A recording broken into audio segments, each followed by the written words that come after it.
એ પરમાત્માથી આ જગત અને જીવ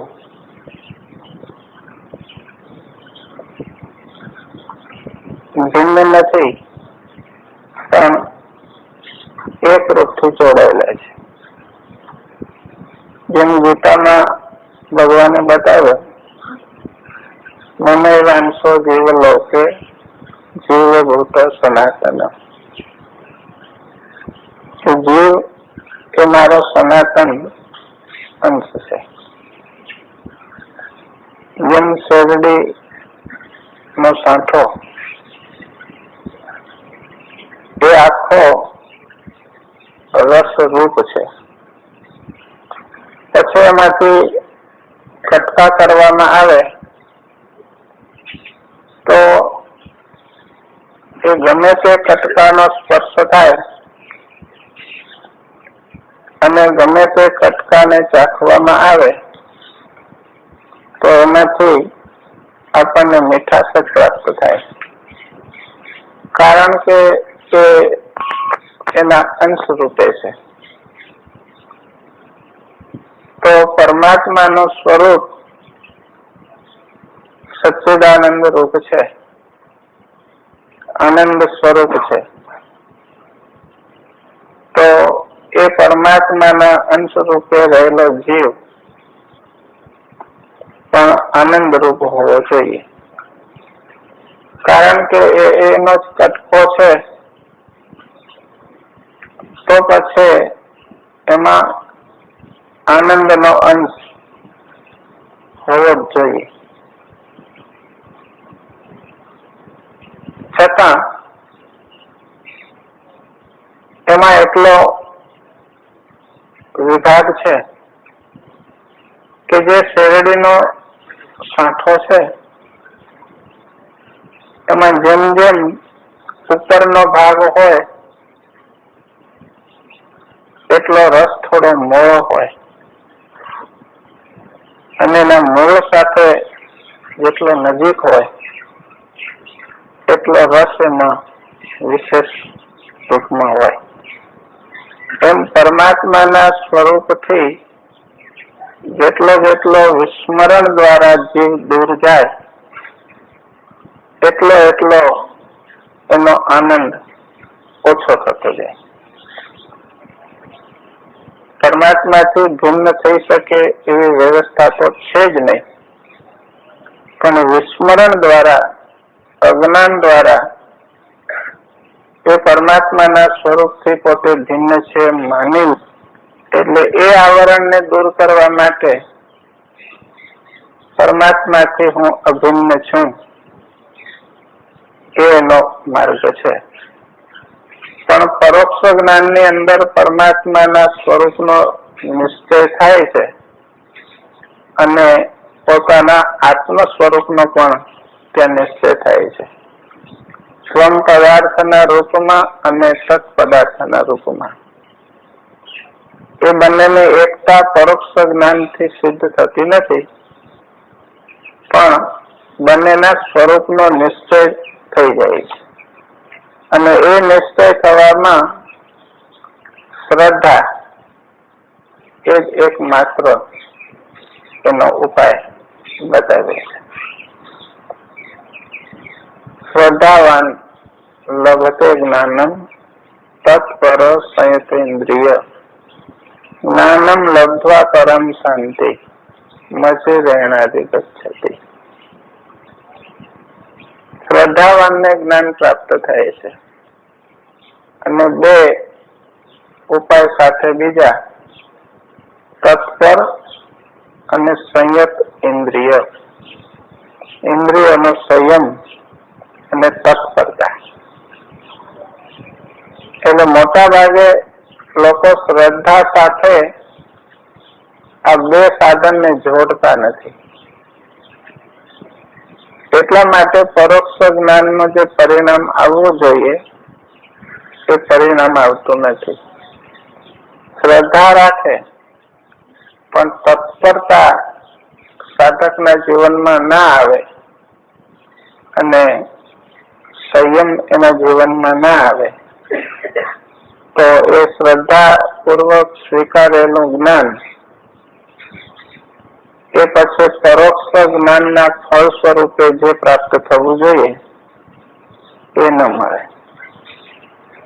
પરોક્ષ જ્ઞાનનું ફળ શું? પરોક્ષ જ્ઞાન પ્રાપ્ત થઈ જાય, પરમાત્માના સ્વરૂપનો બોધ મળે અને પોતાના ત્વમ પદાર્થનો પણ બોધ થાય તો એનું જે પરિણામ આવવું જોઈએ એ પરિણામ ચિત્ત શુદ્ધિ છે. મળ અને વિક્ષેપ એ બંને દોષની નિવૃત્તિ પરોક્ષ જ્ઞાનથી થઈ જાય છે. અને પરોક્ષ જ્ઞાન હોવા છતાં આ દોષ જો આપણને નડતા હોય તો એનો અર્થ એ થયો કે આપણે શ્રદ્ધા, તત્પરતા અને ઇન્દ્રિયોનો સંયમ આ ત્રણેયનો સમન્વય આપણે સિદ્ધ કર્યો નથી.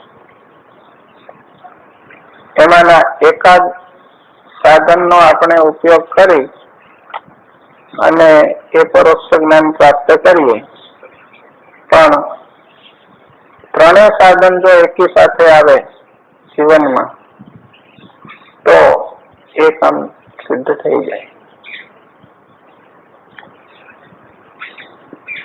પંચદશીમાં આગળ જ પરોક્ષ જ્ઞાનનો મોટો મહિમા શરૂઆતમાં જ બતાવેલી. પરોક્ષમ બ્રહ્મ વિજ્ઞાનમ સાધમ દૈશિક પૂર્વકમ બુદ્ધિપૂર્વક કૃતમ પાપમ કૃષ્ણમ દહતિ વહનિવત. એમાં પરોક્ષમ બ્રહ્મ વિજ્ઞાનમ સાધમ દૈશિક પૂર્વકમ, એ પરોક્ષ બ્રહ્મ વિજ્ઞાન જો ગુરુ દ્વારા પ્રાપ્ત થયેલું હોય, કેવળ પોતાની મેળે સ્વીકારેલું નહીં પણ ગુરુમુખ દ્વારા દૈશિક પૂર્વકમ કોઈના માર્ગદર્શન હેઠળ એમનો શરણ સ્વીકારી અને એના દ્વારા જો એ પરોક્ષ જ્ઞાન પ્રાપ્ત થાય તો બુદ્ધિપૂર્વક કૃતમ પાપમ, બુદ્ધિપૂર્વક સમજપૂર્વક જે જીવનમાં પાપ થયેલા છે, એટલે અંતઃકરણમાં જે રાગ, દ્વેષ, કામ, ક્રોધ, મદ, અહંકાર, ઈર્ષા, અભિમાન, આ બુદ્ધિપૂર્વકના જે બધા દોષ છે એ કૃષ્ણમ દહતિ વહનિવત, એટલે સંપૂર્ણ એ દોષ અગ્નિમાં બળીને ભસ્મ થઈ જાય છે. અજાણતા દોષ થયેલો હોય એ તો નિવૃત્ત થાય, પણ અહીંયા બુદ્ધિપૂર્વક સમજપૂર્વક જો દોષ જીવનમાં આવેલો હોય એ પણ આ પરોક્ષ બ્રહ્મ વિજ્ઞાનથી દૂર થઈ જાય છે. એટલે આપણને અપરોક્ષ સાક્ષાત્કાર થયો ના હોય છતાં પરોક્ષ જ્ઞાન થયું હોય તો પણ આપણું જીવન દૈવી સંપત્તિથી ભરપૂર થઈ જાય. જીવનમાં રાગ દ્વેષ ઓછા થઈ જાય. સર્વમાં પરમાત્માના સ્વરૂપનો અનુભવ, એટલે સર્વ પરમાત્માની ઈચ્છાથી જ આ જગતમાં બધા બનાવ બને છે અને પરમાત્માની ઈચ્છાથી બનતા બનાવ કોઈ દિવસ આપણા માટે અમંગલરૂપ હોઈ શકે નહીં. આપણી પાસે એ બનાવને સમજવા માટે સળંગ દ્રષ્ટિ નથી, એટલે આપણને એમ લાગે કે આ બનાવ બન્યો એમાં આપણને લાભ થયો અને આ બનાવ બન્યો એમાં આપણને હાનિ થઈ. એટલે લાભ અને હાનિની બુદ્ધિ ટૂંકી દ્રષ્ટિના કારણે આપણને પ્રતીત થાય છે, પણ પરોક્ષ જ્ઞાન થવાથી પરમાત્માની ઈચ્છા વગર આ જગતમાં કોઈ પણ જાતનો નાનો સરખો પણ ફેરફાર થઈ શકતો નથી, આવી દ્રઢ શ્રદ્ધા હોય તો પરમાત્માના કોઈ પણ કાર્યમાં એને અમંગલ દ્રષ્ટિ થતી નથી. ભાગવતની કથાની અંદર જયારે રૂક્ષ્મણીજીને લઈને ભગવાન દ્વારિકા આવે છે અને વચમાં રૂક્ષ્મણીના ભાઈ રૂકમીને ભગવાને પોતાના રથ સાથે બાંધ્યો અને એ વખતે રૂક્ષ્મણીજીને થોડું દુઃખ લાગ્યું કે ગમે તેમ તો એ મારો ભાઈ છે અને પરમાત્મા સાથે મારો સંબંધ થયો એટલે એ પરમાત્માનો પણ સંબંધી થયો, ભગવાનનો પણ એ સંબંધી થયો, તો ભગવાને આ જાતનો વ્યવહાર એની સાથે ન કરવો જોઈએ, આવો રૂક્ષ્મણીજીને મનમાં થોડું આવ્યું. તે વખતે બલરામજી રૂક્ષ્મણીજીને બોધ આપે છે રસ્તામાં કે ભગવાનના કાર્યમાં તમે જો દોષ દ્રષ્ટિ કરશો તો દ્વારિકાનું સુખ તમે લઈ શકશો નહીં, કારણ કે ભગવાનનું કાર્ય, એની લીલા એ આ રીતે ઘણી અટપટી છે. એ ઘણાને બાંધશે અને ઘણાને છોડશે. તો એ ભગવાનના કાર્યમાં તમારે કોઈ દિવસ અમંગલ દ્રષ્ટિ કરવી નહીં જો દ્વારિકાનું સુખ લેવું હોય તો. અને દ્વારિકાનું સુખ એટલે અધ્યાત્મ ભાગવતની અંદર એક સમાધિનું સુખ બતાવે છે અને સમાધિનું સુખ એટલે એ પરમાત્માના સાથે સંબંધથી ઉત્પન્ન થતું સુખ, એટલે પરોક્ષ જ્ઞાન વડે પ્રાપ્ત થતું સુખ, એટલે પરમાત્માના સ્વરૂપનો આનંદ કે પોતાના જીવનની અંદર ક્ષમતા જો રાખવી હોય અને સદાને માટે પોતાના આનંદ સ્વરૂપને પ્રગટ રાખવું હોય, પોતાના સ્વભાવની પ્રસન્નતા સતત જળવાઈ રહે એ રીતની સ્થિતિ પ્રાપ્ત કરવી હોય તો પરમાત્માના કોઈ પણ કાર્યમાં અમંગલ દ્રષ્ટિ ન કરવી. એ પરોક્ષ બ્રહ્મ જ્ઞાનનું ફળ છે અને એ પરોક્ષ બ્રહ્મ જ્ઞાન રામાયણની અંદર ભગવાન રામચંદ્ર અને વિભીષણ જયારે શરણે આવે છે ત્યારે ત્યાં ભગવાન કહે છે કે મારી સન્મુખ જે જીવ આવે એના કરોડો જન્મના પાપો બળીને ભસ્મ થઈ જાય છે અને ભગવાનની સન્મુખ થવું એટલે સર્વત્ર ભગવાનને દ્રષ્ટિ ન રાખવા, સર્વત્ર ભગવાનને જોવા, એ પરોક્ષ જ્ઞાનનું ફળ છે. ત્યારે અપરોક્ષ બ્રહ્મ જ્ઞાન કે સાક્ષાત્કાર થાય એથી પહેલા પોતાનું સંપૂર્ણ જીવન મળ વિક્ષેપ રહિત એટલે નિર્દોષ હોવું જોઈએ અને એ નિર્દોષતા પ્રાપ્ત કરવા માટે યોગની અંદર, ઉપાસનાની અંદર ઘણા બધા ઉપાયો ત્યાં બતાવ્યા છે.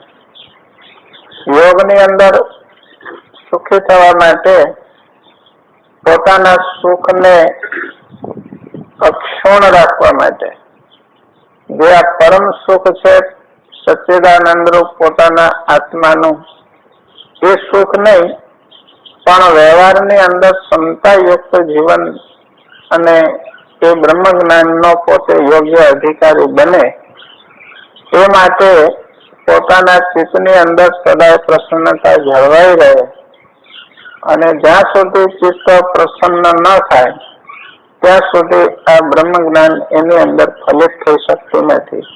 ઉદ્વિગ્ન જો ચિત્ત હોય તો એ ચિત્તની અંદર આ બ્રહ્મ જ્ઞાનનું સ્થાપન થતું નથી.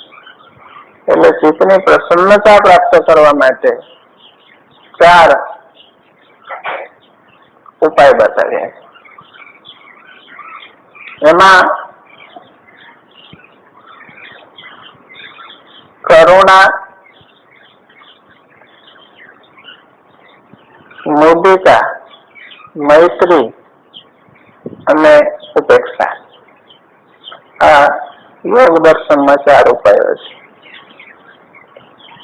કે જ્યાં સમાનતા અથવા સુખ અન્યના રૂપમાં દેખાય તો એની સાથે તમે મૈત્રી કરો. એટલે આગળ વધેલા જે હોય તમારાથી ત્યાં મૈત્રી,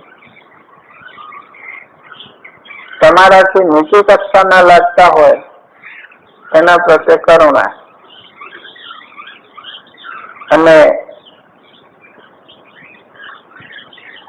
જ્યાં જ્યાં તમારા કરતા વિશેષતાનો અનુભવ થતો હોય ત્યાં મુદિતા, પ્રસન્નતા વ્યક્ત કરો કે હું નથી કરી શકતો પણ એને પ્રાપ્ત થયો તો એ બરોબર છે. અને જે તમને ન ગમતું બનતું જગતમાં દેખાય કોઈના જીવનમાં તો ત્યાં ઉપેક્ષા રાખો. તો એના દ્વારા ચિત્તની પ્રસન્નતા તૂટતી નથી. પણ જ્યાં આપણાથી જે નથી બની શકતું અને એ બીજા કોઈ દ્વારા એ બનતું દેખાય ત્યાં આપણે મુદિતાનો ઉપયોગ, પ્રસન્નતાનો ઉપયોગ નથી કરતા, પણ એમાંથી ઈર્ષાનો જન્મ થાય છે કે આ કામ થવું જોઈએ તો મારા દ્વારા થવું જોઈએ અને ન થાય તો કોઈના દ્વારા ન થવું જોઈએ. અને એના કારણે એ સ્પર્ધા, ઈર્ષા એ અંતઃકરણમાં આવે તો એમાં પ્રસન્નતા ટકતી નથી. અને પ્રસન્નતા ન ટકવાના કારણે ચિત્ત સદાય ઉદ્વિગ્ન અને ક્ષોભયુક્ત રહે છે. એટલે પરોક્ષ બ્રહ્મ જ્ઞાન પ્રાપ્ત થવાનું ફળ જો આપણે આપણા જીવનમાં ન અનુભવી શકતા હોઈએ તો પછી આગળનો જે સાધન છે કે આગળનો ઉપદેશ છે એને આપણે કેવી રીતે ગ્રહણ કરી શકીએ.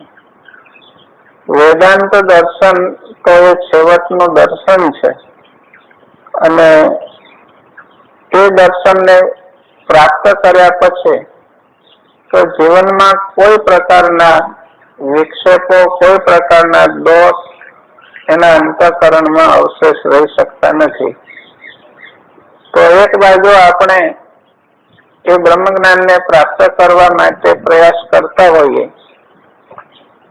અને બીજી બાજુ આવા પ્રકારના દોષો આપણા જીવનમાંથી નિવૃત્ત ન થતા હોય તો એનો અર્થ એ થયો કે આપણી જે પદ્ધતિ છે સાધનની એ પદ્ધતિમાં મૂળભૂત પાયામાં બુનિયાદ ખામી ત્યાં રહી જાય છે. એટલે શરૂઆતથી જ જે સાધન કરીએ તે સાધનનો જે ફળ પ્રાપ્ત થવું જોઈએ એ ફળ આપણા જીવનમાં અનુભવ્યા પછી આપણે આગળનું સાધન પકડવું જોઈએ.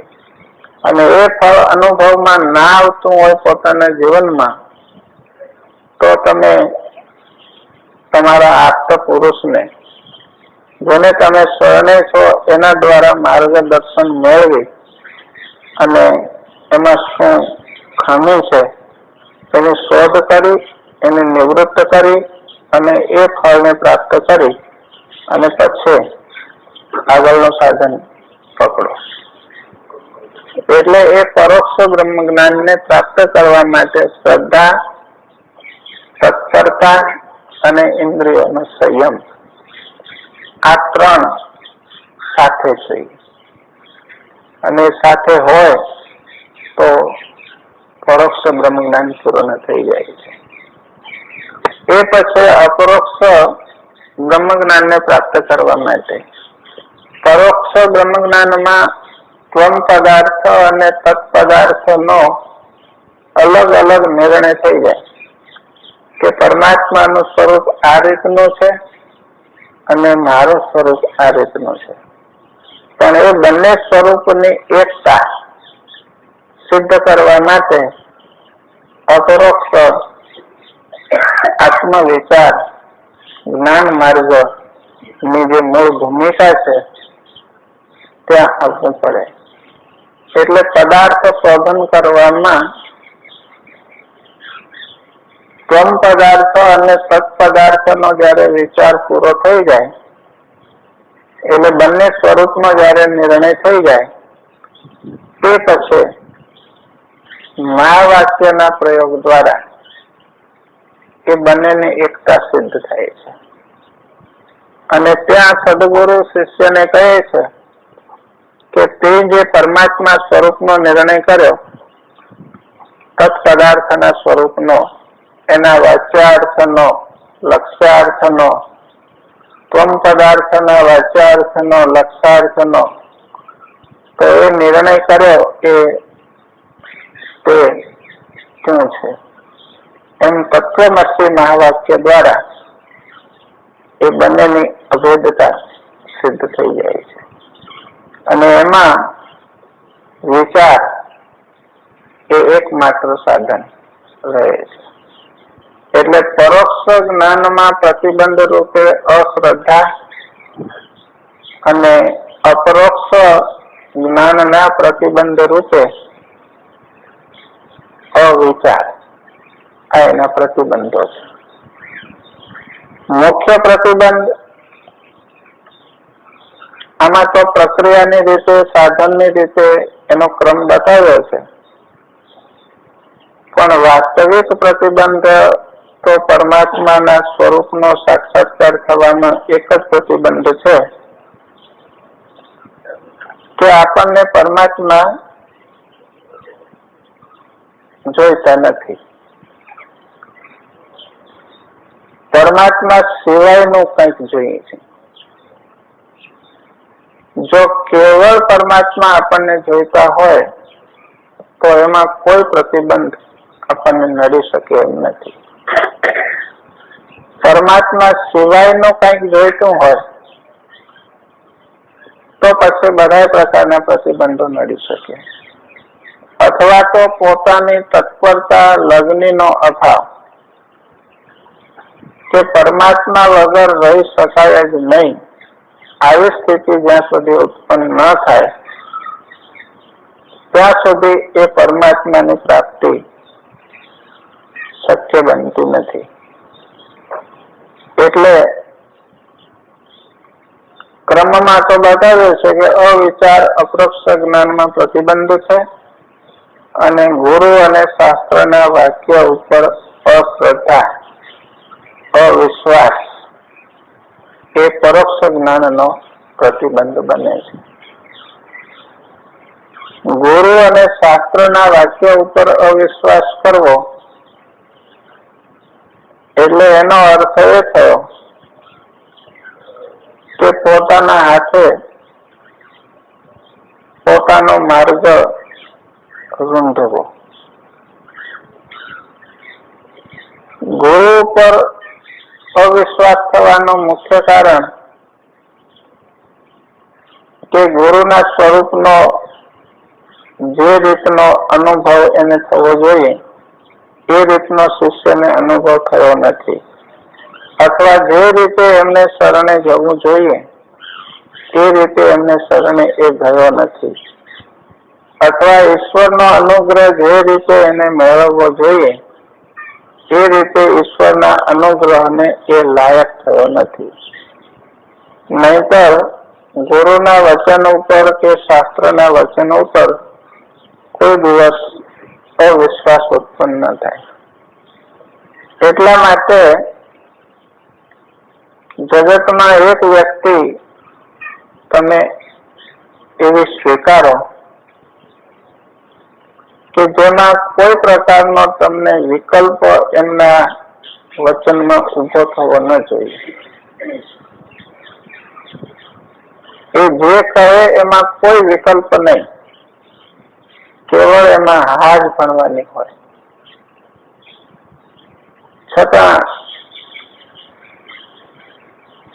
મનુસ્મૃતિની અંદર એક જગ્યાએ એવો શ્લોક મળ્યો છે કે ગુરુ ની આજ્ઞા હોય કે તું આમ કર,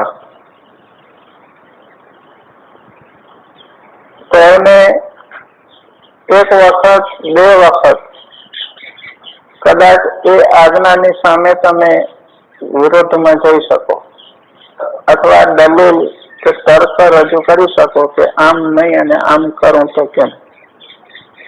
પણ ત્રીજી વખત જયારે ગુરુ આજ્ઞા આપે કે ના તારે આમ જ કરવું, અને એ વખતે જો એ શિષ્ય ન સ્વીકારે તો ત્યાં ગુરુ શિષ્યનો સંબંધ કટ થઈ જાય છે. બે વખતમાં થોડી છૂટ આપી છે દલીલ કરવાની કે તર્ક કરવાની કે આ સાધન કે આ રીતની તમે આજ્ઞા આપો છો પણ મને કદાચ અનુકૂળ આવશે કે નહીં આવે, કે એમાં તર્ક રજૂ કરો કે દલીલ કરો, તો બે વખત છૂટ આપી છે. પણ જયારે ત્રીજી વખત ગુરુ કહે કે ના તારે આમ જ કરવાનું છે, અને એમાં જો શિષ્ય નિષ્ફળ જાય તો પછી ગુરુ શિષ્યનો સંબંધ ત્યાં રહેતો નથી. એટલે એમના વચનો પર અશ્રદ્ધા કે અવિશ્વાસ રાખવો તો પછી એ આ માર્ગનો એ પથિક છે એમ કહી શકાય નહીં.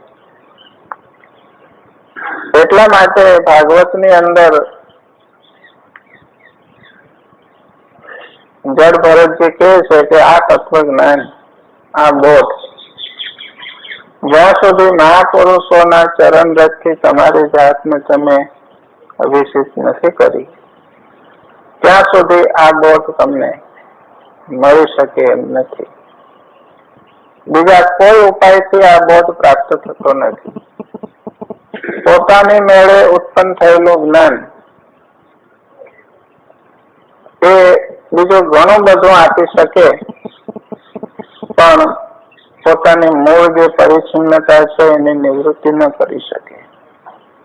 એટલે મહાવાક્યનો બોધ સ્વયં અંતઃકરણમાંથી પ્રતિફલિત થવો ન જોઈએ, પણ એ ગુરુ દ્વારા જ આપણને પ્રાપ્ત થવો જોઈએ.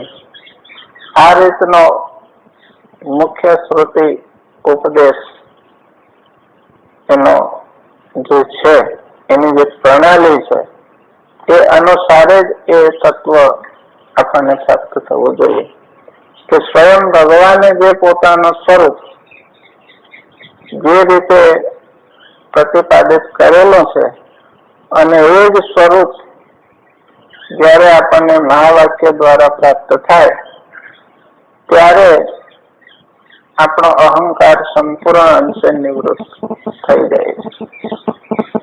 એટલે અશ્રદ્ધા અથવા અવિશ્વાસ રાખવાનું કોઈ કારણ સાચા શિષ્ય માટે રહેતું નથી. પછી એમાં જે સાધન આપણને મળેલું હોય ગુરુ દ્વારા, એ સાધન આપણને ન ગમતું હોય તો પણ એની પાછળ, એ સાધન આપવાની પાછળ એમનો જે હેતુ છે, એમની જે દ્રષ્ટિ છે, એ દ્રષ્ટિ કદાચ શિષ્યને એ સમયે ન સમજાય પણ એમાં અવશ્ય એનું મંગળ રહેલું હોય છે અને પાછળથી એ શિષ્યને ખબર પડે છે.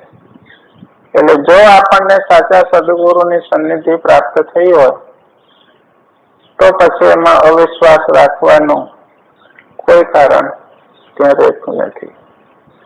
એટલા માટે ત્રણ બાબત એવી બતાવી છે કે એ આપણા જીવનમાં જ્યાં સુધી ના આવે ત્યાં સુધી આપણા ઋષિ મુનિઓની અનુભૂતિ જે છે એ અનુભૂતિ આપણી બનતી નથી. એના માટે ત્રણ ભૂમિકા આપી છે.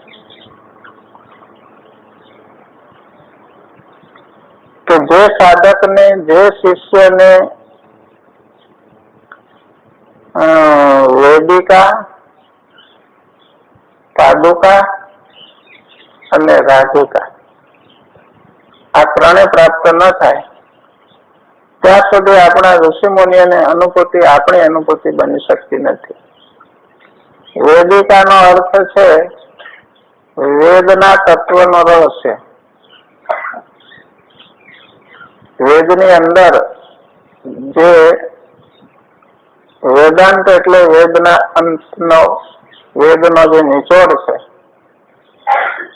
એ વેદિકા છે. એટલે આપણું જ્ઞાન વેદ અનુસારે હોવું જોઈએ, ઉપદેશ અનુસારે હોવું જોઈએ. અત્યારે ઘણા બધા સંપ્રદાયો નવા નવા જે ફૂટ્યા છે તો એની પાસે વેદનો કોઈ પ્રમાણ નથી. કે પોતાની રીતે કોઈ ચમત્કારથી, કોઈ સિદ્ધિથી, કોઈ વિશેષ વિદ્વતાથી કોઈ એક વિશેષ પુરુષ થયા હોય અને એના દ્વારા એ સંપ્રદાય શરૂ થઈ જાય, પણ એની પાછળ વેદનો પીઠબળ નથી. એટલે આપણને આપણા જીવનની અંદર એ વેદિકા પેલી પ્રાપ્ત થવી જોઈએ કે જે સાધન આપણે કરીએ છીએ એ સાધનના પ્રમાણ તરીકે વેદની કોઈને કોઈ શ્રુતિ એ સાધનની સાથે આપણી સાથે હોવી જોઈએ કે જે હું આ સાધન કરું છું એમાં વેદની આ શ્રુતિ એમાં પ્રમાણ રૂપે છે. પછી એ પ્રમાણ ગીતાનું હોય તો પણ ચાલે, કારણ કે ગીતા એ ઉપનિષદનો જ રસ છે. સર્વ ઉપનિષદો ગાવો દોગ્ધા ગોપાલ નંદન. ભગવાન ગીતાની અંદર મહાત્મામાં એ બતાવે છે કે બધા ઉપનિષદ રૂપી ગાય નું દોહન ભગવાને કરી અર્જુનને નિમિત્ત વાછરડા રૂપે બનાવી અને બુદ્ધિશાળી લોકો એ દૂધ રૂપી અમૃતના ભોગતા તરીકે રહ્યા છે. એટલે ગીતાનું પ્રમાણ, ઉપનિષદનું પ્રમાણ આપણને પ્રાપ્ત થાય આપણા સાધન સાથે તો આપણને વેદિકા પ્રાપ્ત થઈ છે એમ કહેવાય.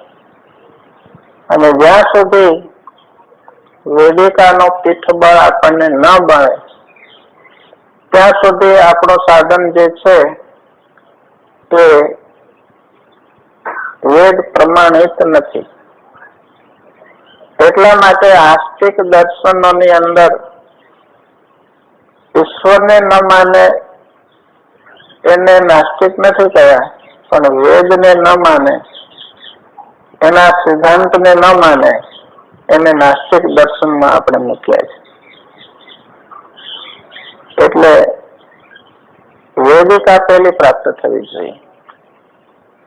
તો જે સંપ્રદાયના લોકો જે છે તે સંપ્રદાયની પાછળ જો આ વેદિકાનું પીઠબળ ન હોય તો એ સંપ્રદાય પ્રમાણિત સંપ્રદાય નથી અને એના દ્વારા તમને જે કંઈ ફળ મળશે એ નિત્ય ફળ નહીં હોઈ શકે.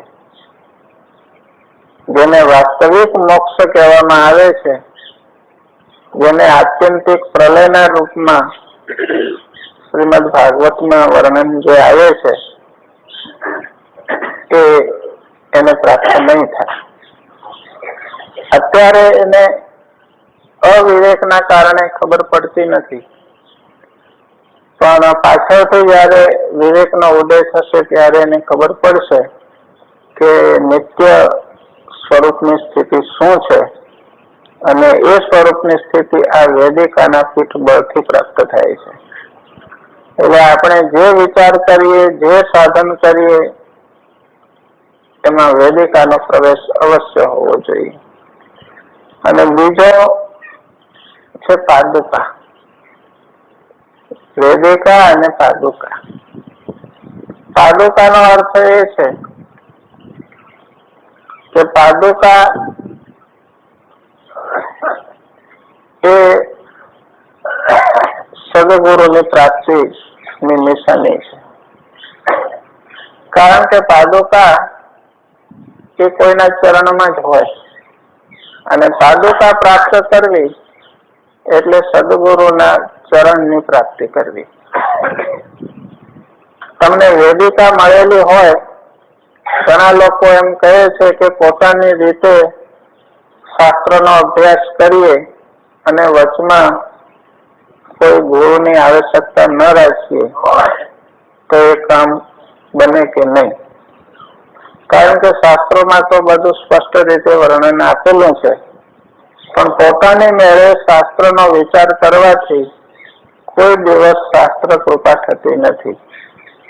જ્યાં સુધી ગુરુ કૃપા સંપાદન ન થાય ત્યાં સુધી શાસ્ત્ર કૃપા કોઈ દિવસ પ્રાપ્ત થતી નથી. અને શાસ્ત્ર કૃપા પ્રાપ્ત જ્યારે થાય છે ત્યારે એ મંત્રો સ્વયં પોતે પોતાનો અર્થ પ્રગટ કરે છે. વેદના જેટલા મંત્રો છે, ઉપનિષદના જે મંત્રો છે, તે મંત્રોની અંદર એના અર્થનો જે પ્રતિપાદન છે તે આપણે પોતાની મેળે વિચારીએ તો એના અર્થ આપણને મળશે. પણ વેદ જે સ્વયં પોતે કહે છે ભાગવતના 10મ સ્કંદમાં કે એ પરમાત્માના સ્વરૂપનું અમે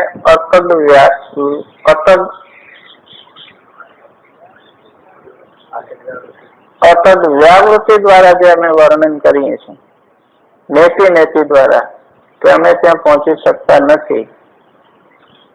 એ સ્વરૂપોની પ્રાપ્તિ જ્યાં સુધી ગુરુ કૃપા પ્રાપ્ત ન થાય ત્યાં સુધી એ શાસ્ત્ર કૃપા દ્વારા મળતી નથી.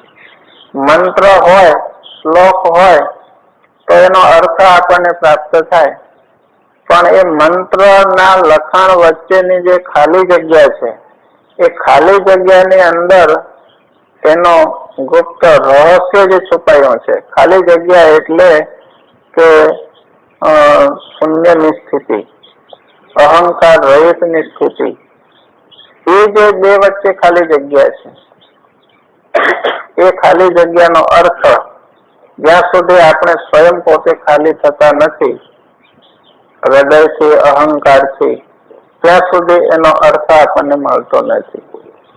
એટલે જ્યાં સુધી આપણને પાદુકા પ્રાપ્ત ન થાય, સદગુરુના શ્રી ચરણનો આશ્રય જ્યાં સુધી આપણને પ્રાપ્ત ન થાય ત્યાં સુધી એ કામ બરોબર બનતું નથી. એટલે વેદિકા પ્રાપ્ત થવી જોઈએ, પાદુકા પ્રાપ્ત થવી જોઈએ. અને તે પછી રાધિકા નો અર્થ છે ભગવાનની આહલાદીની શક્તિ, જે તત્વમસી મહાવાક્ય દ્વારા જે આનંદ પરમાનંદ સ્વરૂપની જે એની પ્રગટીકરણની જે સ્થિતિ છે, અથવા રાધિકાનો અર્થ છે પરાભક્તિ. વેદિકા, પાદુકા અને રાધિકા આ ત્રણેય જયારે આપણા જીવનમાં એકી સાથે આવે ત્યારે તરત જ આપણને અપરોક્ષ સ્વરૂપની જે સ્થિતિ છે એમાં જેટલા પ્રતિબંધો છે એ બધા પ્રતિબંધોની નિવૃત્તિ ત્યાં થઈ જાય છે. એટલે સદગુરુની સન્નિધિ નો અનુભવ અંતઃકરણ પૂર્વક જો આપણે સતત કરતા રહીએ તો કોઈ પ્રતિબંધ આપણને નડી શકે એમ નથી. પરમાત્મા સર્વ વ્યાપક છે એ સ્વરૂપનો સાચા અર્થમાં જો આપણે અનુભવ કરતા હોઈએ તો પછી પ્રતિબંધોને રહેવાની જગ્યા ક્યાં મળે? આપણે કહ્યું છે કે આ પ્રતિબંધ નડે છે, આ વિઘ્ન નડે છે, એ તો આપણી પોતાની ખોટી એક નબળાઈ છે. કારણ કે પ્રતિબંધો જે આપણને નડતા હોય, પ્રતિકૂળતા આપણને નડતી હોય તો એ પ્રતિકૂળતાના કારણો જે છે એનો જો તમે વિચાર કરો તો એ કારણોની પાછળ કોઈ સાચો હેતુ હોતો નથી. અહીંયા વસ્તુતાએ કોઈને હાનિ કોઈ પહોંચાડી શકે એમ નથી.